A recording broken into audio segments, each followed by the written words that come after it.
Welcome back, everyone, to the Risk Intel podcast, powered by SRA Watchtower, where we share risk intelligence with experts from across the banking industry. I'm your host, Ed Vincent, CEO at SRA Watchtower.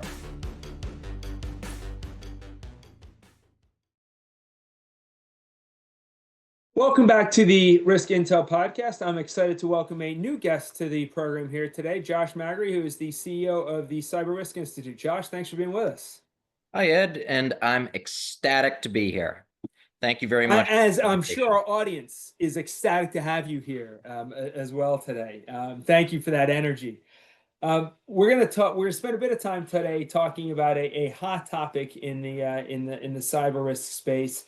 Talk about the evolving threats, but the sunset of the CAT tool, which has been around for a little while, and we'll spend a little bit of time talking about that and in this episode, and then we're going to come back into another conversation really about the broader regulatory shift and kind of what that means. But before we jump into that in detail, let's start with a bit of your background and why folks should be listening here today. So perhaps a little bit on your experience and a bit on the Cyber Risk Institute to lay the groundwork.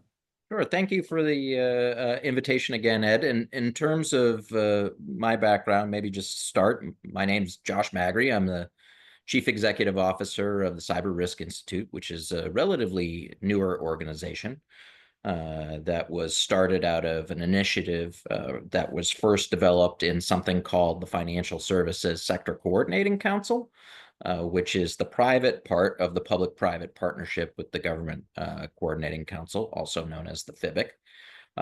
But in terms of my background, lifelong nerd. Really, that's really how I got started in all this. I was really kind of the first in my family to go to college, and so you do things that you see on TV, not necessarily things that you think would be interesting. And so I went to Boston College Law School, became a prosecutor, but my dad was a general contractor, and I grew up doing work with him around houses, and he would always say, "Oh, you go do the electric stuff or the computer related stuff." So I got experience kind of running cable throughout the house, and back in those old days, I set up like the router in the house, and you could actually call the people that made the router and help them. They'd help you configure it. Right. And then went into the DA's office where I was prosecutor and kind of brought my knowledge of cops, my cousins and family of cops, and technology to bear on a lot of the cases that we worked on. And I always joke, my career has been dictated a lot by my wife. I met her in college. Sounds familiar. Absolutely. And followed her to New York when she went for med school, and then she got drafted by University of Maryland, and so we went down to the DC area, and it was time to look for something new, and got into the cyberspace. And this was right around 2010. Cyber policy was really kind of in its nascent beginning times, and worked at a company called the Internet Security Alliance, which was multi-sectoral. And with my boss, was able to develop out a lot of policies which actually came into force.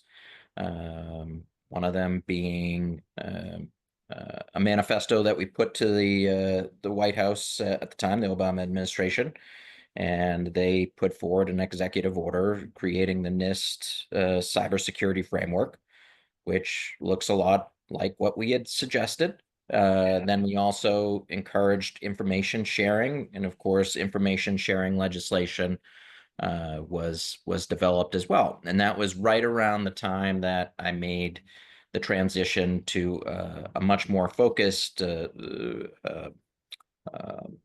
trade association, one that focused on financial services and cybersecurity.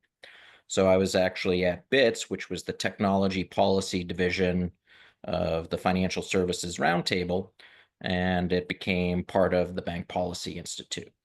and I was regulatory counsel there. I had just come from the ISA and helped develop out the NACD cyber risk oversight guidance.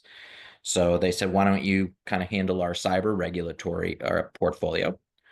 And it was really at that time that we started to see the financial services regulatory agencies, particularly in the United States, but also abroad, focus on cybersecurity and cybersecurity requirements. And it was at that stage that we started to field some complaints from various members and started down this path, which we're about to talk about today. It's probably an understatement then to state that that qualifies you as someone who has some deep expertise in this arena. Certainly, there's some there's some passion there, and you've moved the needle right in a number of different steps along the way here. I'm interested, maybe before we get to the regulatory aspect to this, Sure. to start with the landscape itself, in the marketplace, and the evolution of the kind of the threat landscape, if you will. Clearly, you've been around financial institutions now, which is really our bread and butter, right? And you speak to bankers and fintechs and regulators, each and every day. I'm interested in your perspective on perhaps the broader threat landscape as a starting point, and kind of what do you see, what do you hear, what are you talking about there with folks in the marketplace from a threat perspective? Well, what's been interesting is, as you mentioned, I've had some time in the industry. So what's old is new again, and in a lot of ways. So for instance, when I first came into financial services back in 2014, from Internet Security Alliance, fraud was a big hot topic. It's a hot topic again, particularly Right. cyber-enabled fraud, and we'll probably get to that a bit. In terms of the other areas, I would also caveat it to say, some of it is now new in terms of like ransomware. That had been kind of a new threat vector and new to the financial services, a few years back. What we're seeing now is just the escalation and the sophistication of those types of ransomware type attacks. So really, it's become a lot harder for firms to kind of navigate, in the sense of you have new vectors like the ransomware, and then you have kind of the old modalities of fraud that are rearing its head. But what has been kind of interesting is to see kind of the velocity of attacks. Those are really ramping up, and we're starting to get some anecdotal evidence that many of them are artificial intelligence enabled, in the sense of, if you want to put forth a phishing email, before you used to have to kind of generate it, or generate something akin to it that you could kind of template out. Now AI just allows more people to do it at a much faster pace and speed. So what I would say is that the landscape is the threat landscape is getting more sophisticated, and the ease of attack is really kind of going down. It's much easier to levy some of these attacks that you're seeing. Well, that's, to a certain extent, that's pretty daunting, right? That tells you that you want to go kind of live in a tent off the grid somewhere.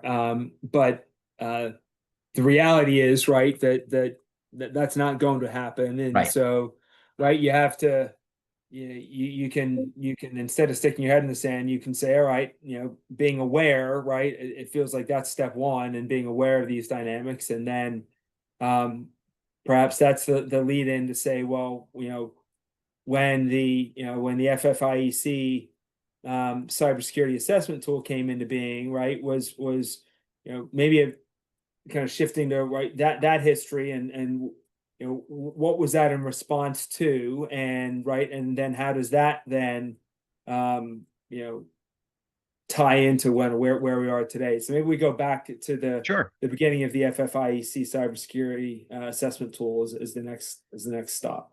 Sure. So, just to talk about the FFIEC Cybersecurity Assessment Tool and its purpose, right? Generally, and then we can go into the Wayback Machine and what it was looking to Right. address and how that effort came about. Really, when it came out in that 2015, 2016 timeframe, they were looking to uplift the whole of the financial services industry, but principally a lot of the smaller financial institutions, because while I said, hey, the threat landscape is evolving and it's getting more sophisticated and such, so as the defense side, you used to have uh, information security officers at the time that weren't even called information security officers. They used to do a bundle of things. And Right. this was an attempt by the banking regulators to say, hey, this is something that you need to pay attention to. And here's a tool that can help you in terms of understanding the risks you face and some of the requirements that you need to adhere to in order to mature your cyber program. But all of this didn't happen in a vacuum. In 2014, you had the National Institute of Standards and Technology put forth its cybersecurity framework, the NIST CSF as it's commonly known. Yes. And around that same time, in parallel, the Federal Financial Institutions Examination Council, which is a statutorily created body, but involves banking regulators from the Federal Reserve, the FDIC, the Office of the Comptroller of the Currency, and then the state, got together and said, hey, we've got to develop out some requirements and a tool for the bankers to basically uplift their cyber program as well. And so as they were developing it, the NIST CSF came out, and you started to see a whole host of institutions start to migrate toward NIST CSF. However, then in 2015, 2016, when the CAC came out, that represented a bit of a disruption, because even though there was an appendix that tied some of the requirements from the tool back toward the NIST CSF, it really was its own type of framework. And it came out in something called a Paperwork Reduction Act request. And as a result, it was supposed to be almost like a voluntary collection device. However, the examiners would come into a lot of the community institutions and bigger institutions and say, let me see your FFIEC cybersecurity assessment test. And of course, if an examiner comes in and asks to see those things, what You better becomes have them. voluntary becomes a Yes. lot less voluntary Right. after a while. So I think that the CAT came out without the realization that NIST CSF was going to be as popular as it was going to be, particularly for the financial services sector. And it was a laudable attempt at trying to uplift the financial services sector in particular, because we're considered one of the lifeline critical infrastructure sectors. We process the liquidity for the nation and for the globe. So if that freezes up because of an attack, it's going to be a bad day for a lot of people. So.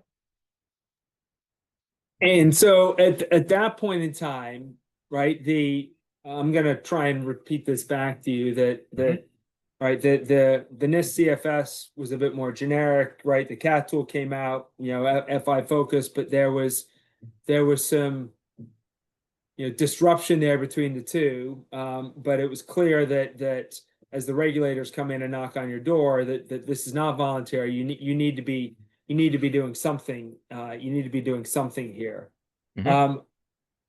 What would you say the benefits or the results or the outcomes were for the financial services industry from having, both of these things in place? And then maybe that's a kind of a lead into, all right, well, we're about to embark upon this next chapter now, right, with the CAT tool being sunset, and is a single standard, if you will, that is where we seem to be moving towards. Mhm. Is that going to lead to a better or a different set of outcomes? So, in terms of the outcomes, the hope is that it will really lead to better outcomes by picking a particular framework, and hopefully it's the CRI profile, which we'll talk about in a bit. In terms of the NIST CSF, some of the pros were that it was in fact multi-sectoral. So and it was developed by the whole of the community, and not just NIST, but the vendors and all the different stakeholders from across the critical infrastructure segments. So the fact that it was created for and by the different critical infrastructure sectors is a positive in the sense that we're all interconnected. And if you're all speaking the same language, then having conversations across the various sectors and across your third parties becomes all the more easier. With respect to the FFIEC Cybersecurity Assessment Tool, it was pegged against actual financial services regulation that came out as a result of the Graham-Leach-Bliley Act, as well as IT examination handbooks. So it was much more focused for financial services. So that was one of the pros that it had. In terms of some of the cons, however, it was a bit bespoke. If you weren't in financial services, if you were outside the sector, such as telecom, there was going to be no way that you were going to understand what the FFIEC Cybersecurity Assessment Tool was, and you weren't going to complete it. And of course, one of the things that we found out, over the past decade is third parties are really important, and you really want to be speaking the same cybersecurity language.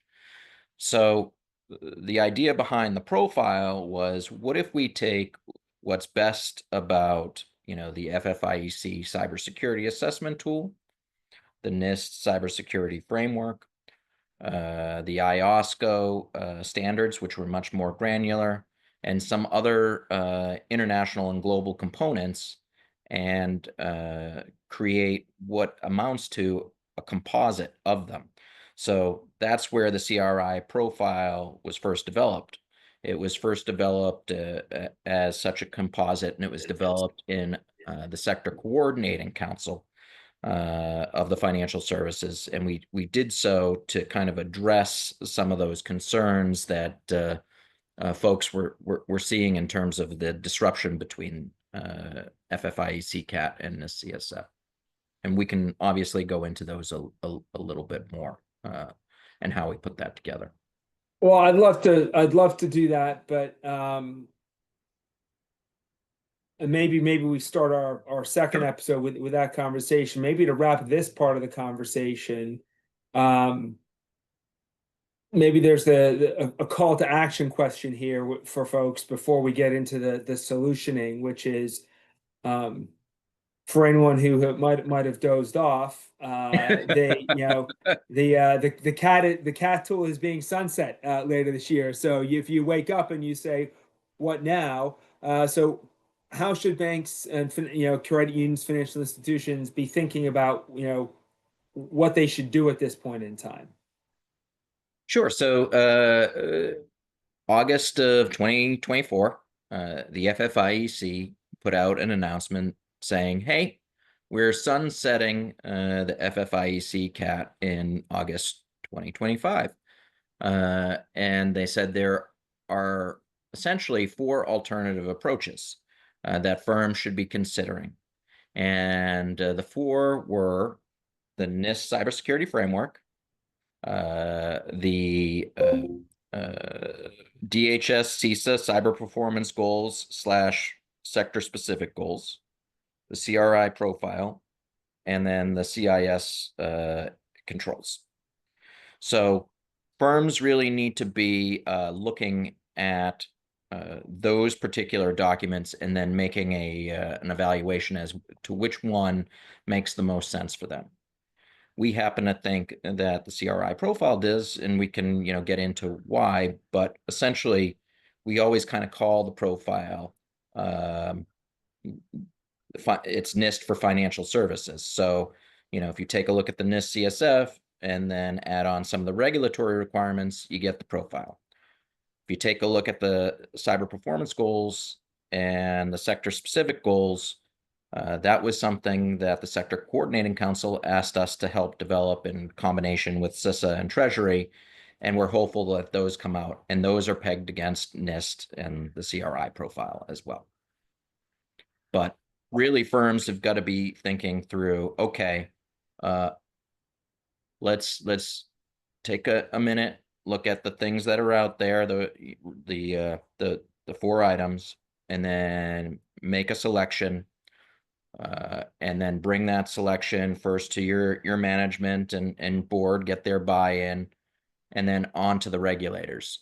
If you think that you're going to be having any issues with the transition, now's the time to start to talk to the regulatory community, because I have found that when you talk to the regulators and don't surprise them, but talk to them in advance, things tend to work out. The surprises are where it can go awry. Yes, I think that is,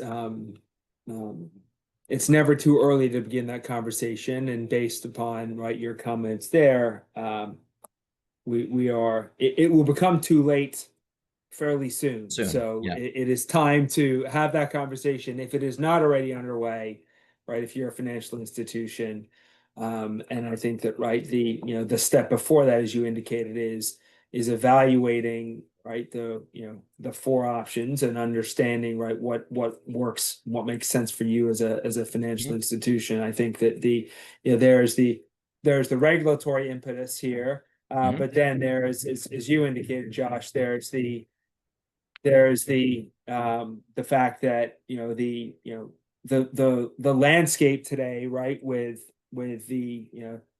the arrival of AI, the adoption of AI, the threat landscape getting more and more sophisticated, making it easier for attacks, and the pace, the speed, at which they're happening, it just increasing. Setting the regulatory context aside for a second, this is just necessary for business survival, and then you overlay the regulatory piece on top of this. So, I'll ask us to wrap this part of the conversation here, but Josh, would love to have you back to do I think unpack 2 more things. One, to delve a little bit more deeply into the CRI profile itself and understand the unique aspects of that. But then also to talk a little bit more about the regulatory shift that's going on as well right now. So hopefully we'll have you back for a further conversation.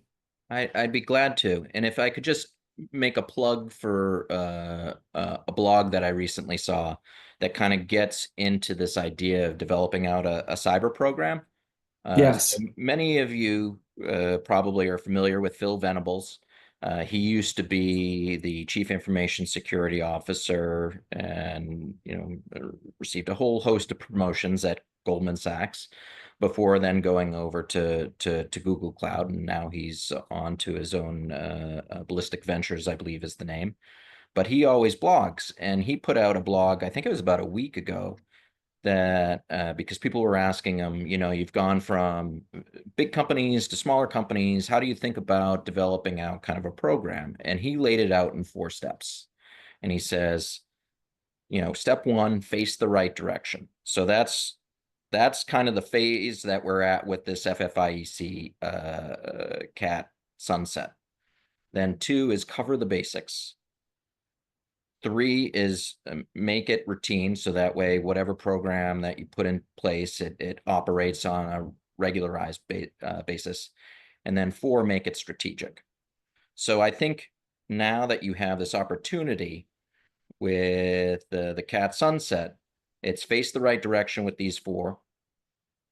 Kind of think through what are the pros and cons, right, of each one. How does that fit your program and help you kind of make sure that you're putting out the fires that you need to, and you're covering the basics? And then how are you thinking about making it routine? And this is where SRI Watchtower comes in, because you've got a great risk management and GRC platform. And then do these frameworks then align with strategic vision going forward? I mean, I couldn't have put it better myself. Obviously, Phil's been around the block a few times, but I think that those points, right, facing the right direction, number 2, covering your bases, number 3, making it routine, number 4, making it strategic, is a great roadmap, and it also is perhaps makes it a little less daunting when you think of it in that way, right? This is a kind of a big complex challenge that you're confronting as an institution, but you boil it down to those steps, and right, you can certainly do that at an entry level, at a moderate level, a more sophisticated level, but right, get through those 4 and then kind of raise your game from there. Yep. Right. Well, Josh, thank you. I appreciate that's a great closing, a bit of closing wisdom there to share with our listeners, and we'll look forward to having you back. And we'll unpack the CRI strategy to your profile, and then what institutions can expect from the regulatory landscape going forward. So thanks, Josh. Appreciate it. Really appreciate it, Ed. Thank you.